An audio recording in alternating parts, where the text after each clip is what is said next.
오늘 하나님 주시는 말씀을 가지고 또 묵상하면서 말씀을 진행하도록 하겠습니다. 하나님 주시는 말씀은 요한계시록 2장 말씀입니다. 요한계시록 2장 8절에서 11절입니다. 요한계시록 2장 8절에서 11절입니다.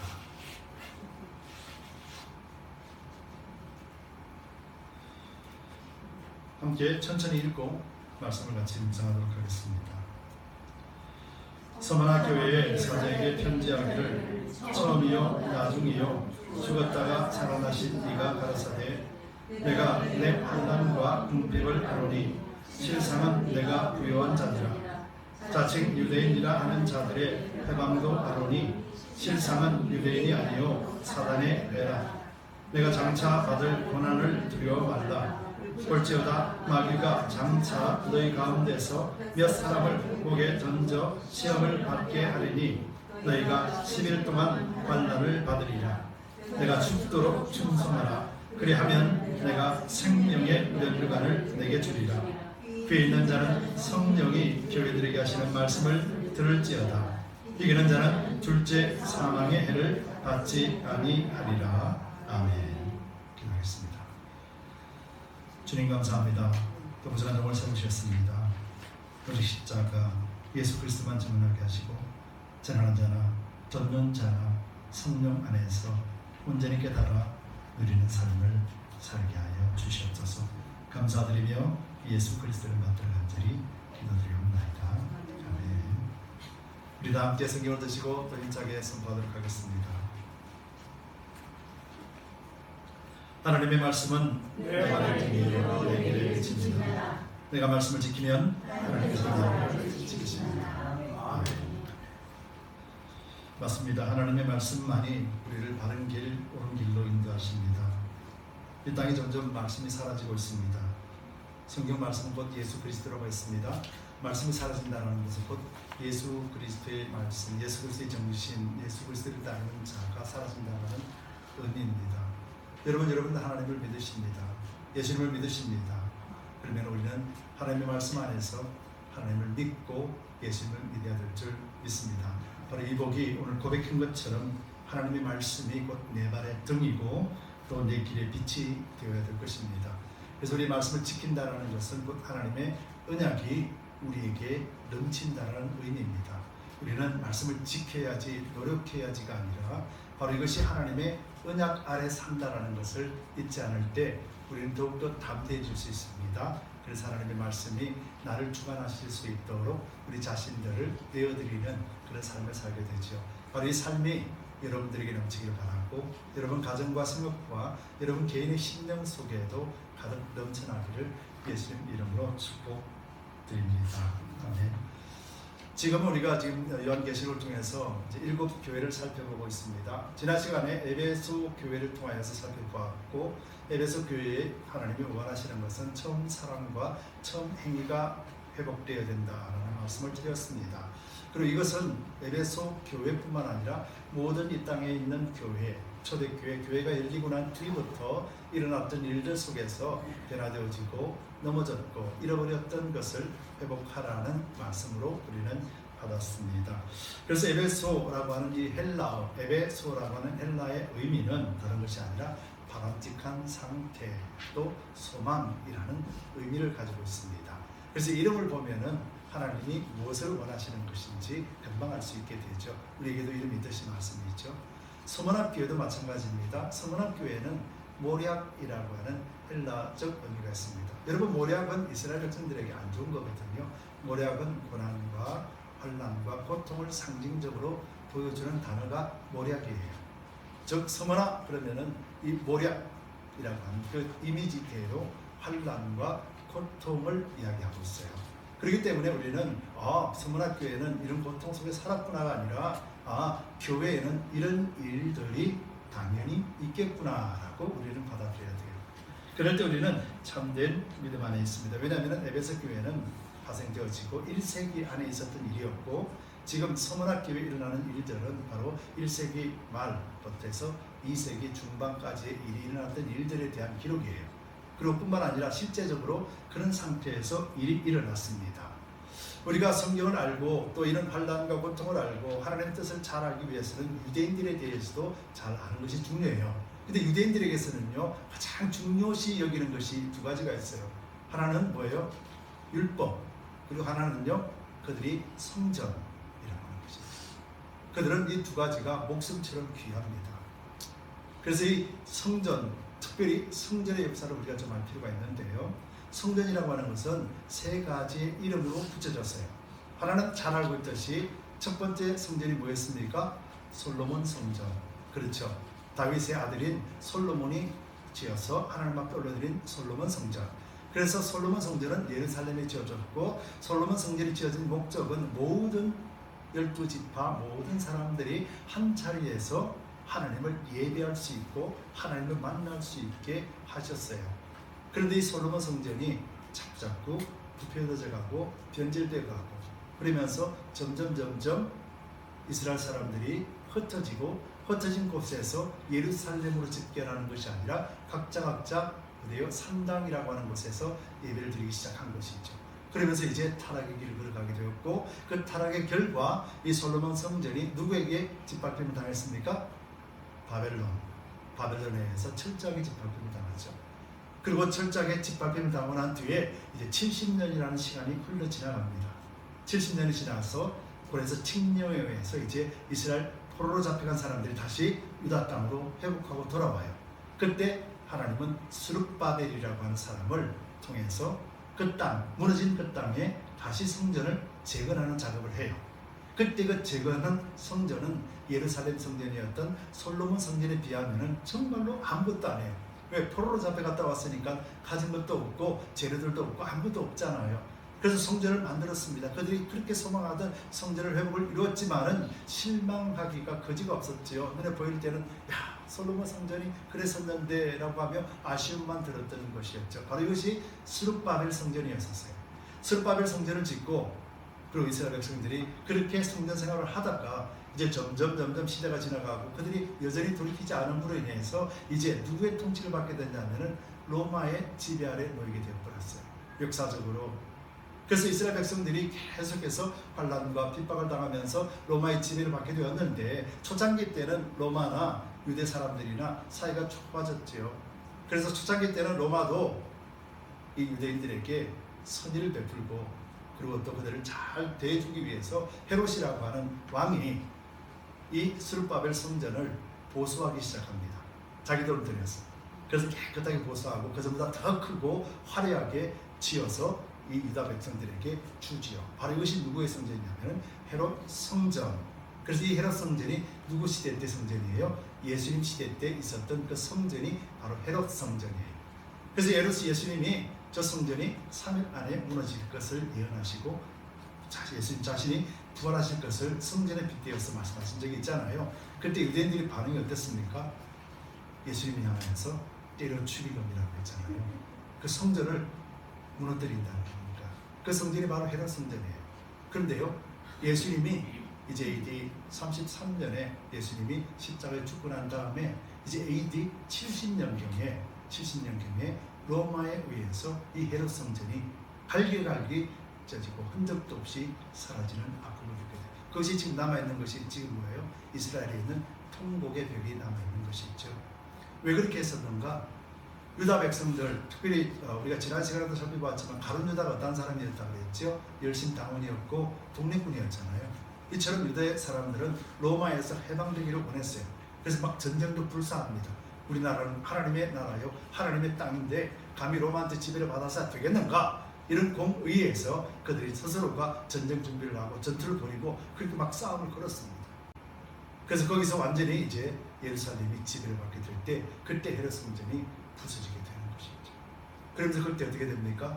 예루살렘 성전에 있던 헤롯 성전에 있던 거기서 일하는 사람들이 누구였죠? 제사장들, 서기관들, 이런 사람들이 이제 어떻게 됩니까? 그곳에 있을 수도 없게 되는 거예요. 그래서 어디로 갑니까? 각기 뿔뿔이 흩어져서 피난길에 오르고 이렇게 도망을 가게 되죠. 그때 도망을 갔으면서 그때 사람들이 한 곳에 모이는 곳이 있었는데 그게 어디냐면은 얌니아라는 곳이에요. 얌니아라는 어디냐면은 예루살렘부터 지중해 가까이 있는 바닷가 쪽이에요. 서쪽으로. 그 얌니아에 이 제사장들이 모여 있었던 것이었죠. 그 모여서 뭘 하겠습니까? 탄식하고 원망하고 있었던 것이었죠. 그럴 때 거기서 대제사장이 한 사람이 꾀를 냅니다. 야, 우리 이러지 말자. 이러다가 우리 종교, 즉 유대교가 이제 완전히 무너질 것 같다. 그러지 말고 우리 로마 황제에게 편지를 보내서 화치를 요청하고 그 사람에게 우리 유대교를 지킬 수 있도록 허락을 받자. 그래서 그들이 AD 85년에 모여요. AD 80년에서 100년 사이에 모이게 되는데 AD 85년에 모입니다. 모여서 그 로마 황제로부터 허락을 받게 되죠. 그래서 허락을 받고 난 다음에 그곳에 뭘 세우냐면은 요즘 말로 하면 신학교를 세우게 되는 거예요. 율법을 가르치고 제사장들이 있으면서 그 유대교를 지키고 계승하기 위하여서 그 속에서 얌니아라는 곳에 총회를 열고 그래서 제사장 그룹들이 이제 뭘 만드냐면은 회당을 만들어요. 이것이 이제 시나고그의 시초가 되는 거예요. 그리고 시나고그가 있을 때 그들은 이제 결의를 하기 시작하죠. 우리가 왜 지금까지 이런 고통을 당했는가? 곰곰이 생각해 보니까 로마 황제의 지배를 받았던 유다 민족에게 로마 사람들이 뭘 요구했습니까? 특별히 로마 황제가 뭘 요구했죠? 로마 황제는 신이다. 신이기 때문에 모든 유대인들은 로마 황제에게 황제가 신입니다 라고 고백을 해라 라고 선포했었잖아요. 그래서 그 결과 그 말을 안 듣던 그리스도인들이 핍박을 당했고 그 결과 독립군들이 그런 일들을 벌이게 되자 로마는 이제 완전하게 짓밟게 되었던 것이었죠. 그럴 때 이 성전 안에서 지배 세력이었던 바리새파 제사장들과 나머지 사람들 유대인들이 어떤 생각을 했을까요? 저놈들만 아니었었으면 이라고 했지 않았을까요? 그러면서 이들이 이제 결의를 하기 시작합니다. 그래서 얌니아라는 곳에서 총회를 열고 그들의 회를 만들고 총회를 만들고 난 다음에 어떤 결의를 하냐면은 이곳에는 기독교인들이 발도 못 붙이게 하자. 그렇게 결의를 해요. 그러고 난 다음에 선포합니다. 그러고 난 다음에 뭐냐면은 기독교인들을 이제 유대교로 다시 전환하도록 그들 나름대로의 전도를 펴죠. 그런데 한번 그리스도인들은 다시는 돌아가지 않는 것을 알잖아요. 그러다 보니까 어떻게 됩니까? 돌아오지 않게 되니까 이제 어떤 방법을 쓰냐면은 너희들 때문에 우리가 이런 고통을 당하고 있다라는 말에 의해서 그들을 이제 거짓말로 계략하고 누락하고 핍박하기 시작합니다. 누구의 힘을 빌었어요? 로마 군대의 힘을 빌었어요. 그래서 그때 일어났던 핍박들이 말도 할 수 없는 핍박이었습니다. 여러분 우리도 한국이라는 조국을 갖고 있잖아요. 36년간의 일제치하에서 진적에 있었던 사람들이 제일 이를 갈고 미워했던 사람이 누굽니까? 일본 사람이 아니라 누구예요? 일본 앞잡이였잖아요. 일본 앞잡이들이 먼저 나서서 재산을 빼앗고 갈취하고 말이 통하는 사람들이 그렇게 했단 말이에요. 똑같은 상황이 그 당시에도 있었던 것이에요. 똑같이 유대인이었던 유대교가 이제 기독교를 핍박하기 시작합니다. 심지어는 재산도 빼앗고 죽이고 그리고 군사를 동원해서 핍박하기 시작하죠. 그럴 때 어떤 현상들이 일어납니까? 로마는 로마대로, 유대인들은 유대인대로 핍박하기 시작해요. 로마 사람들은 황제에게 신이라고 무릎 꿇지 않는 자들을 이제는 잡아가두기 시작하고 핍박하기 시작한 거예요. 심지어는 원형 경기당에서 사람을 죽이는 일도 서슴지 않게 되었죠. 그럴 때 이제 유대인들, 특별히 유대교에 있던 사람들이 기독교인들을 고발하고 그들을 잡아가는 거죠. 당시 85년도에 AD 85년도에 얌니아 회의에서 총회를 열고 그들이 회의에서 이런 기도를 하기로 결정을 하게 돼요. 그 기도가 뭐냐면은 나사렛 사람들과 이단들은 사라지게 하소서. 예수 그리스도를 믿는 사람들을 이단으로 정의를 했어요. 유대교에서. 그래서 이들은 없어져야 될 존재로 정의를 하고 생명책에서 그들을 지워버리시오. 즉 생명책 하나님의 백성의 자리에서 그들을 지워버리세요. 그렇게 기도했습니다. 그러면서 의인들과 함께 서여 있지 않게 하소서. 무엄한 자들을 굴복시키는 하나님 찬양받으소서. 즉 유대인들만 유대교만 의인이고 기독교인들은 의인이 아니기 때문에 죄인이기 때문에 마땅히 죽어도 된다라는 개념을 가지고 있었던 것이었죠. 여러분 그랬더니 그들이 어떻습니까? 이제는 온 무리가 온 회중이 온 회가 어떻게 돼요? 기독교인들을 죽이는 일이 앉아서 그런 것이었죠. 여러분, 이것이 바로 사도 바울 시대 때에도 사도 바울이 어떻게 했습니까? 예수를 믿는 사람들을 죽이러 다녔죠. 바로 이런 역량 때문이었다는 것이죠. 그럴 때 많은 사람들이 예수를 믿는다는 이유 때문에 재산이 빼앗기고, 요즘 말로 하면 직장도 얻지를 못하고, 그리고 부모가 잡혀가고 자식이 잡혀가는 그 상황 속에서 그들의 삶이 어떻습니까? 그들의 삶이 철저하게 핏배겨져 가고 가난하게 살 수밖에 없었던 것이었죠. 그리고 그들 심령 속에는 너무도 괴롭고 힘든 시간들만 가득 차게 있었죠. 바로 오늘 본문이 그 말씀을 하고 계시는 것이죠. 오늘 본문의 9절 말씀에 내가 내 환난과 궁핍을 아노니 라고 말씀하는 거예요. 내 환난과 궁핍을 누가 안다고요? 교회를 거느리고 계시는 예수 그리스도께서 교회를 보살피고 교회의 주관자가 되고 교회 머리 대신 예수님께서 교회가 태어날 때부터 지금까지 서머나가 겪었던 그 고통과 그 환난과 그 핍박을 누가 안다고 그랬어요? 예수님이 안다라고 말씀하시는 거예요. 제가 조금 전에 길게 장황하게 설명드렸던 것이 당시 서머나 교회가 겪었던 일이었고, 당시 그곳에 흩어졌던 교회들이 핍박받는 현장이었습니다. 베드로와 사도 바울이 로마에서 순교를 당하고 사도 요한이 밤모섬에 유배를 당하는 시절이었던 것이었죠. 그래서 교회들은 그 핍박 가운데 도망가기 바쁘기도 하고 잡혀서 죽는 사람들이 비일비재했고 원형 경기장에서 소리도 지르지 못하고 죽어가는 사람들이 많이 있었던 것이었어요. 바로 그것을 지금 말씀하고 있는 것입니다. 내가 내 환난과 궁핍을 아노니 라고 말씀하면서 실상 내가 부요한 자니라 라는 말씀을 하고 있는 것이 있죠. 여러분, 그 당시 그리스도인들, 기독교인들은 재산도 다 빼앗겼습니다. 잡도 없습니다. 잡을 주지 않습니다. 믿는다는 이유 하나 때문에 이런 핍박을 견딥니다. 그리고 또 네가 로마 황제를 신이라고 말해라. 그러면은 잡도 주고 다 줄게. 네가 유대교로 다시 들어와라. 그래서 율법을 지키고 율법을 따르라. 그러면 잡도 주고 다시 회복시켜 줄게. 그럼에도 불구하고 기독교인들은 예수를 믿는다라는 그 이유 버리지 아니했던 곳이 서머나 교회였던 거예요. 그래서 서머나 교회와 빌라델피아 교회만이 책망이 없는, 칭찬밖에 없는 교회고 위로밖에 없는 교회가 바로 서머나 교회인 것이죠. 그런데 뭐라고 말씀합니까? 내가 부요한 자다. 실상은 내가 부요한 자다 그러는 거예요. 아니, 가난하고 다 빼앗겼는데 무엇이 부요하다라는 것입니까? 이 말씀을 알기 위해서는 우리가 8절 말씀을 그 답을 봐야 되는 것이죠. 무엇이 부요한가요?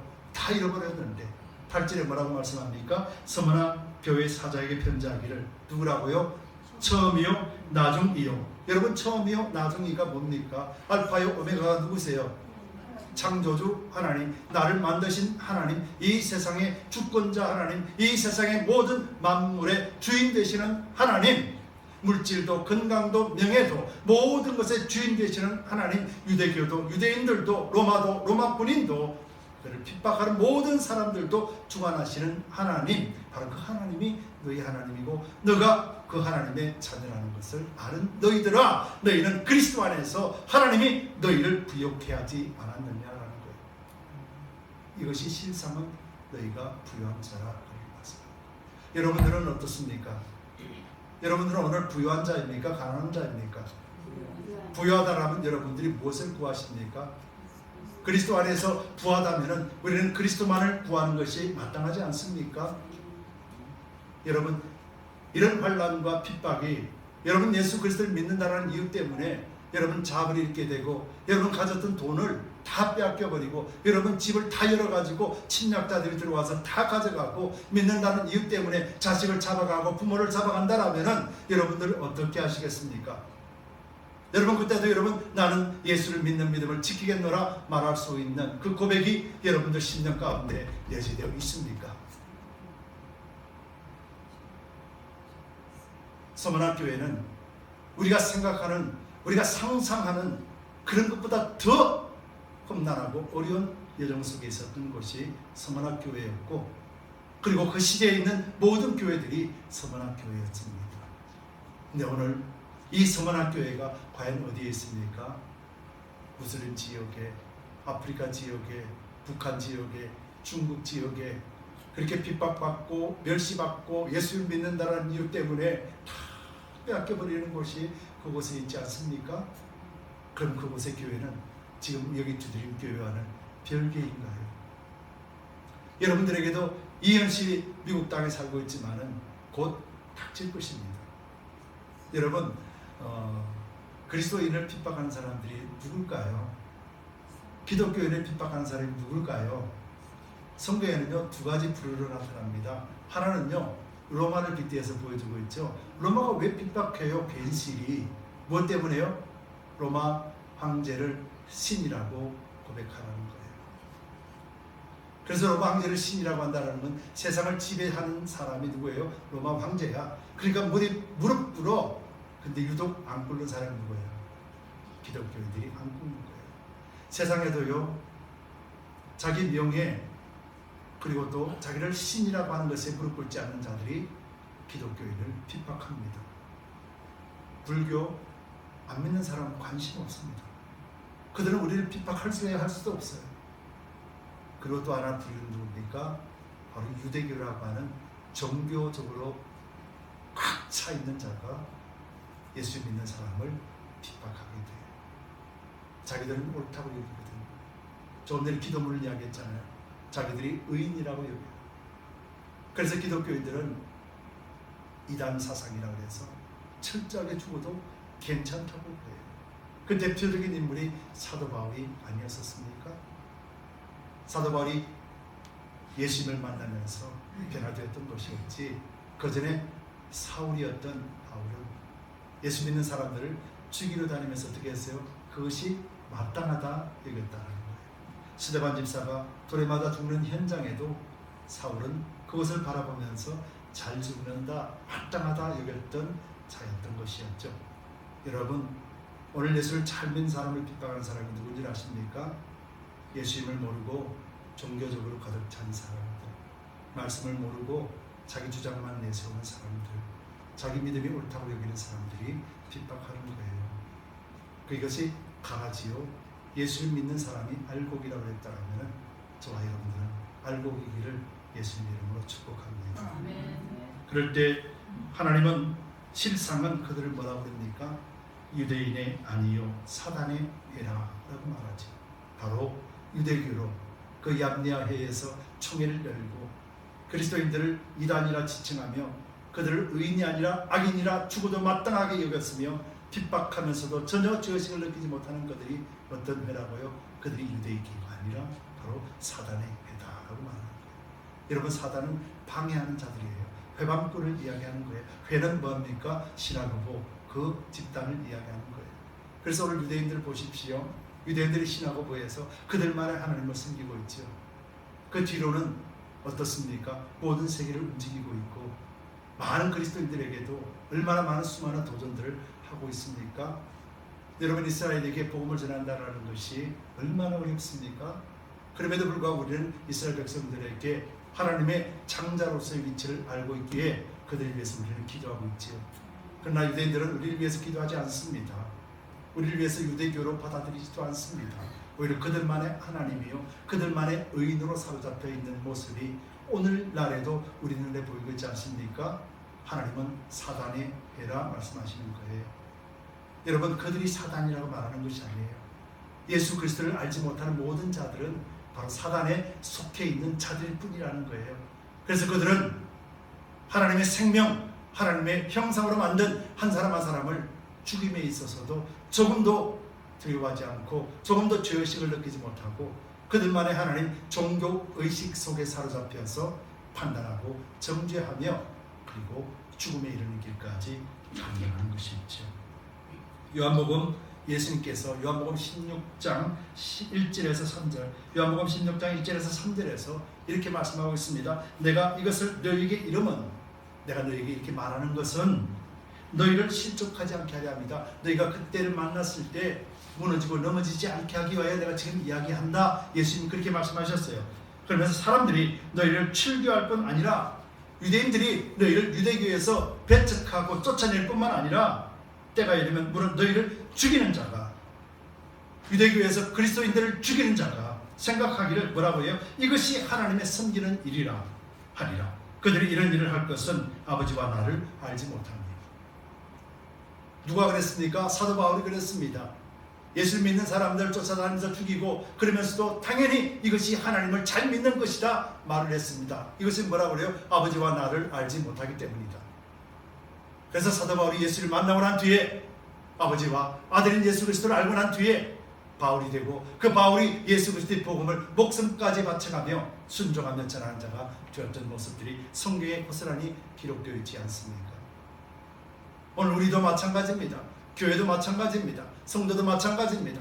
성령 우리와 함께 계심을 믿고 우리가 구원받았던 그 은혜를 믿고 천명이 첫사랑이 회복되고 하나님을 사랑하는 그 마음을 가지고 내 이웃을 사랑하는 그 마음으로 나아갈 때 예수의 생명이 내 생명이 되고 예수의 인격이 내 인격이 되고, 그래서 우리 교회가 그리스도의 이름만이 높이 올려드리는 교회가 될 때, 그때 우리는 세상을 향하여서 날아가게 되는 것이죠.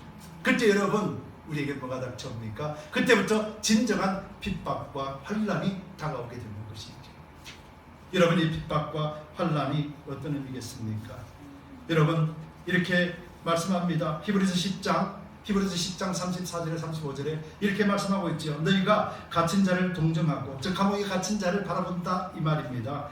너희 산업을 빼앗기는 것도 너희가 가지고 있는 일들, 재물들 빼앗길 때가 있을 것이다. 그때 기쁘게 당하라는 거예요.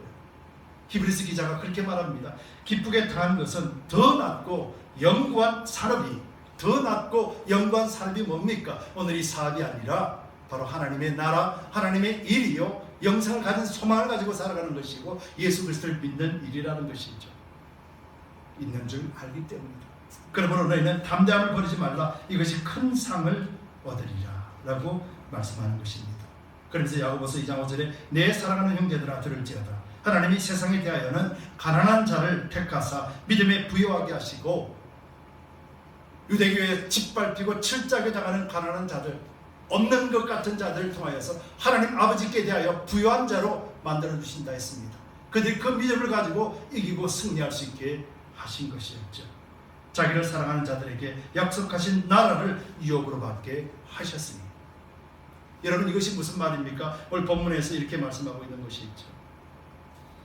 본문 10절입니다. 내가 장차 받을 고난을 두려워 말라. 볼지어다 마귀가 장차 너희 가운데서 몇 사람을 옥에 던져 시험을 받게 하리니, 몇 사람이라고 그랬잖아요. 모든 사람을 그렇게 한다는 것이 아니라 대표적으로 뽑아서 그렇게 할 것이다.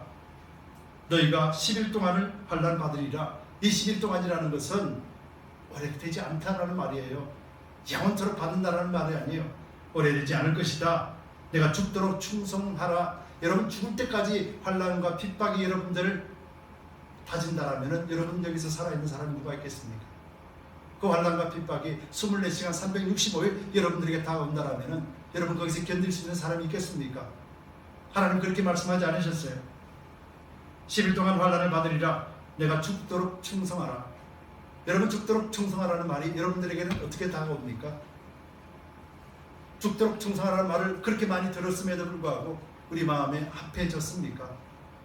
여러분, 죽도록 충성하라는 이 원어의 의미는 무슨 말일까 하면요, 눈앞에 환난과 핍박이 다가오는 것을 네 눈으로 보게 될 것이야. 네 눈으로 보게 될 때 그것을 기쁨으로 맞이하라라는 말이에요. 이것이 죽도록 충성하라는 말이에요. 도망 다니다가 잡혀서 어쩔 수 없이 견디기 힘들어서 어쩔 수 없이 네 힘과 노력과 의지를 사용해서 어쩔 수 없이 그런 것이 아니고요. 그 자리를 떠나지 아니하고 믿음 안에 떠나지 아니하고 서 있으며 오는 공격을 그대로 받으라는 거예요. 왜 그럴까요? 우리는 이 삶이 끝나면 끝인 줄 아는데 성경은 이 삶이 끝이 아니라 이제 의인의 길이 시작되는 길이 우리 육체의 장막을 벗어버리는 날이라고 성경 말씀하고 있지 않습니까? 그래서 죽도록 충성하라는 것은요, 네가 내 믿는 이유 하나 때문에 죽으라는 말이 아니에요.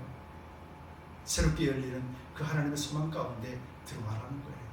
여러분, 스데반 집사가 돌에 맞으면서 여러분 어떻게 했습니까? 인상ጭ 부리고 짜증 부렸습니까? 두 손을 들었습니다. 하늘문이 열려서 보았습니다. 그리고 뭐라고 그랬습니까? 저들의 죄를 용서하여 주옵소서. 라고 했습니다. 여러분, 우리에게는 그런 마음이 있어야 될 줄 믿습니다.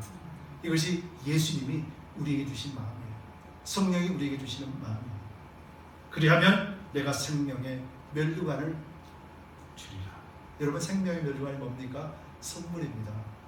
생명의 면류관은 하나님 우리에게 주시는 상입니다. 여러분, 이 상이 있는지 없는지 모른다라면 우리가 생명의 상을 받으러 갈 수 있겠습니까? 그 상을 위해서 오늘 우리가 핍박과 환난을 이길 수 있겠습니까? 여러분, 이 상을 어디에 기록하고 있습니까? 바로 말씀 속에서 기록하고 있고 성령이 그것을 분명하게 밝혀주고 있는데, 그래서 소망을 가진 자, 그 상이 있는 줄 아는 자, 그래서 예수 그리스도와 함께 동행하는 자, 그리스도 안에서 말씀으로 이기는 자, 말씀을 가지고 날마다 나를 그리스도 안으로 끌고 들어가는 자, 그 자가 바로 시험에서 이길 수 있는 자가 되는 것이죠. 이것이 없다라면 우리는 시험 받을 일도 없고, 시험 받는다라면 바로 어떻게 됩니까? 타협하고 하야합니다. 내가 오늘 로마 황제의 절 한번 하면 되지, 내가 오늘 유대교에 들어가서 같이 놀아주면 되지. 여러분, 이것이 얼마나 많이 우리의 영혼을 타락시키는 건지 팬데믹을 통하여서 우리는 너무도 많이 경험하지 않습니까? 너무도 당연합니다. 너무도 당연시했습니다.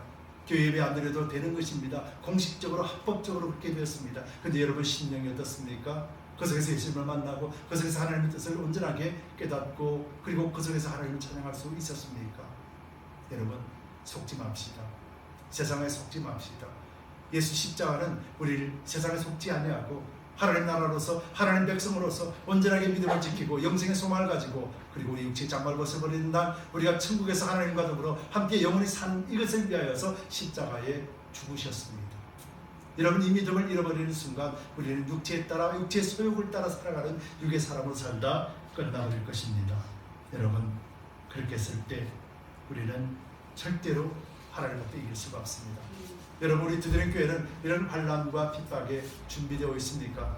언제든지 레디가 되면 우리는 언제든지 예수 이름 앞에 우리가 온전하게 당당하게 설 수 있습니까? 이것이 준비되지 않았다면 우리는 오늘 이 순간부터 하나님 앞에 철저하게 회개하고 준비해야 될 줄 믿습니다. 그래서 하나님 앞에 온전하게 서 있는 믿음의 삶이 되어야 될 것입니다. 바로 이것이 교회가 하나가 되는 비결이고, 한 몸이요 지체가 될 한 몸이 되어 이루고 예수를 머리 삼고 살아가는 교회의 모습입니다. 여러분, 성경은요 각 개인에게 주시는 말씀들도 있지만 신약 성경에서는 대부분이 교회에 관한 이야기예요. 교회 한 몸, 그리스도와 함께 한 몸을 이룬 것, 바로 아담의 형상처럼 예수 그리스도 안에서 온전하게 하나님의 형상이 회복된 것, 바로 이것이 교회의 모습이에요. 성경 그렇게 말씀해주고 있습니다. 그럼 우리는 과연 하나님의 형상이 회복된 에덴에서의 삶을 우리는 지금 마땅히 누려야 되는 것이 마땅하지 않습니까? 우리가 두려워하거나 세상을 바라보며 부러워하거나 세상의 환난과 그리고 염려와 걱정과 핍박과 이런 것 때문에 우리가 이 누림을 다 빼앗겨 버린다라면, 진짜 우리에게 환난과 핍박이 다가올 때 우리는 그 이름을 믿을 수 있는, 승리할 수 있는 그런 힘이 우리 가운데 남아있겠습니까? 불시험이라고 했습니다. 불시험이 우리에게 다가올 때 점검 같은 믿음으로서 있는 유일한 길은 그리스도 안에 있는 길 외에는 없습니다. 그리스도는 말씀입니다. 말씀 안에서 우리는 날마다 승리하게 됩니다. 그럴 때 어떻게 합니까? 11절에서 교회에 있는 자는 성령이 교회들에게 하시는 말씀을 들을지어다. 이 말씀은 아시죠?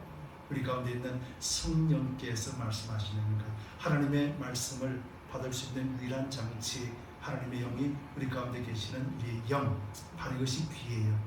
그래서 귀는 외부에서 말하는 것을 듣는 귀가 아니고 우리 심령 가운데 하나님이 말씀하심을 깨닫는 것을 이야기하는 거예요. 쉽게 말하면 깨닫는 자는 들을지어다 라는 것이죠. 그럴 때 뭐라고 말씀합니까? 이기는 자는 둘째 사망의 해를 받지 아니하리라. 여러분, 둘째 사망의 해가 무엇이겠어요?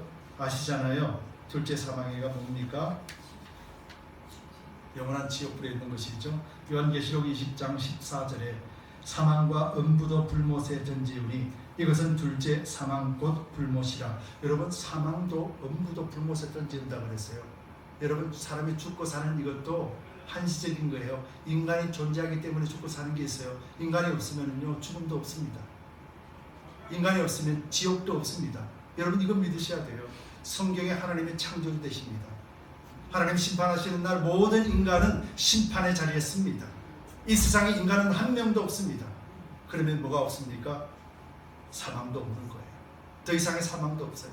엄부도 없다고 그랬어요. 더 이상 심판할 것도 없다고 그랬어요. 왜요? 예수 그리스도가 오시는 날 모든 세상이 그리스도 안에 있는 자들은 회복될 것이며 그리스도 밖에 있는 자들은 심판을 받아 영원한 멸망에 들어가기 때문에 그렇다는 것이죠. 이것이 바로 둘째 사망입니다. 내가 죽고 난 다음에 지옥 가는 게 둘째 사망, 그렇게 단순한 것이 아니에요. 이 땅의 모든 땅이 하나님의 심판 앞에서 결정되어질 때 그때 완전하게 판결받아 영원한 불에 들어가는 것이 바로 둘째 사망입니다. 요한계시록 21장 8절에 그러나 어떤 자들이 이 둘째 사망에 들어가는가? 요한계시록이 이렇게 기록하고 있습니다. 그러나 두려워하는 자들, 이런 환난과 핍박이 다가올 때 무서워 떨고 두려워하는 자, 바로 예수님을 의지하지 않는 자를 이야기하는 거예요. 예수님이 우리를 살리실 것을 믿지 않는 자요, 육체 옷을 벗어버리는 날 내가 천국에 갈까 지옥에 갈까 모르는 자를 이야기하는 거예요. 두려워하는 자들과 믿지 않는 자들과 그 다음에 흉악한 자들과 살인자들과 행음자들과 술객들과 우상숭배자들과 모든 거짓말하는 자들은 불과 이왕으로 타는 못에 참여하려니 이것이 둘째 사망이라. 여러분, 성경은 이렇게 분명하고 확신하게 그려놓고 있습니다. 여러분, 이 모든 것들이 둘째 사망에 들어가는 사람들이 한 단어로 표현하면요, 예수님 안에 없는 자라는 말이에요. 여러분, 교회 나오면 구원 받습니까? 교회만 나오면 구원 받습니까? 여러분, 이거 가르치지 마시기 바랍니다. 예수 믿어야 구원 얻습니다. 예수 믿는 자가 교회의 지체요 몸입니다. 바로 이 사람이 둘째 사망이 아니라 영원한 천국에서의 삶을 누린다라고 성경이 말씀하고 있어요. 여러분, 신약에서 교회를 강조하는 이유가 뭘까요? 우리가 지체고 몸이라고 말하는 이유가 뭐예요? 여러분, 제 몸은 팔로 다리로 이루어져 있습니다. 지체인 팔이 이 몸에서 떨어져 나가면 어떻게 돼요? 그냥 말라서 죽게 돼요.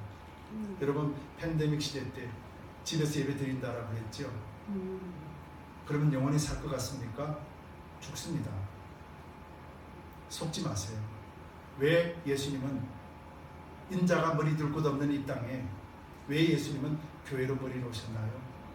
한 몸을 이루고 그 완전한 몸이 이 땅에서 하나님 나라 가기까지 온전히 보존되기를 합니다. 그러면은 모든 성도는요, 교회 공동체 안에 속해 있는 것이 사는 길이에요. 여러분, 저는 교회 나오십시오, 교회 나오세요라고 말 안 합니다. 예수 믿으세요. 그리고 지체임을 깨달으세요. 한 몸임을 아세요. 여러분, 교회가 무엇을 향하여 달려가고 있습니까? 여러분, 교회가 무엇을 가르치고 있습니까? 여러분, 교회가 무엇을 향하여 싸우고 있습니까? 교회가 무엇을 추구하고 있습니까? 여러분, 영의 눈을 들어서 자세히 보시기 바랍니다. 그럼 여러분들이 옳고 그름에 대한 바른 분별력을 갖게 될 것입니다. 그리고 지금 이 땅에는 하나님이 무엇을 원하고 계시는가? 오늘 이 땅의 지상의 교회들이 오늘 무엇을 하고 있는지 여러분들 분명하게 보게 될 것입니다. 그러나 이것을 보지 못한다면 우리는 귀 있는 자가 아니라 귀 없는 자처럼 승리하는 말씀을 전혀 알아듣지 못하게 됩니다. 그러면 우리는 결코 하나님 앞에 온전케 되지 못합니다.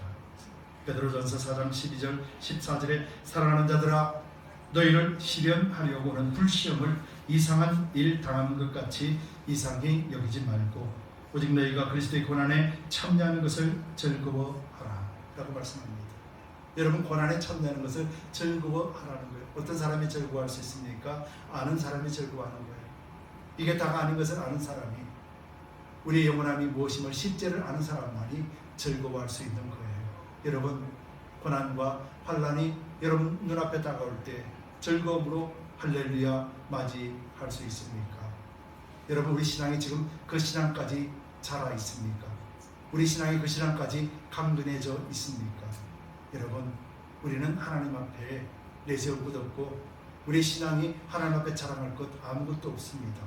그러나 다만 예수님께서 우리 안에 계실 때 그런 환난과 시련 가운데서도 즐거워하고 웃을 수 있을 뿐이라는 것입니다. 그래서 이렇게 말합니다. 이런 그의 영광을 나타나실 때 너희로 즐거워하고 기뻐하게 하라니라. 너희가 그리스도의 이름으로 욕을 받으면 너희가 그리스도의 이름으로 욕을 받으면 복 있는 자로 돼 영광의 영 곧 하나님의 영이 너희 위에 계십니다. 바로 하나님의 영이 여러분들의 영과 함께 하십니다. 이것이 믿음이고 이것이 신앙이고 이것이 바로 서머나 교회를 향한 하나님의 뜻입니다. 여러분, 이제는 유대교가 우리에게 핍박하는 시절은 아닙니다. 그러나 이전에 유대교를 통하여서 교회를 핍박했던 흔적들은 우리가 너무도 잘 알고 있습니다. 그렇기 때문에 우리가 이제는 그런 핍박들이 세상이 우리에게 다가올 때가 있다는 것이죠. 여러분, 선지자 예레미야는 이렇게 말을 했습니다. 바벨론의 포로로 잡혀가 있던 사람들에게 그들이 여호와께 하나님의 언약궤가 사라졌습니다.